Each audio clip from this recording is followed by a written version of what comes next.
আমি শাক খাওয়ার জন্য যেই মূলো শাকগুলো লাগিয়েছিলাম আজকে সব কটাই তুলে ফেলবো। এই যে পুরো শাকটাই তুলে ফেলবো, কারণ আজকে শনিবার, মঙ্গলবারে পৌষ মাস শেষ, আর মাঘ মাস থেকে আমাদের মূলো খাওয়াও শেষ। এখন আমি সব শাকগুলো তুলে ফেলবো।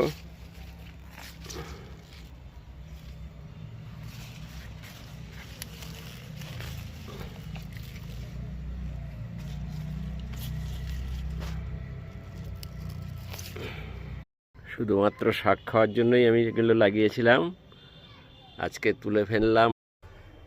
এবছরের মতন মূলো শাক আর 3টে দিন খাবো।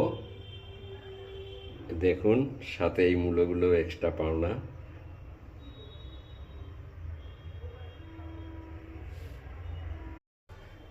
এবছরের মতন মূলো শাক আর 3টে দিন খাবো।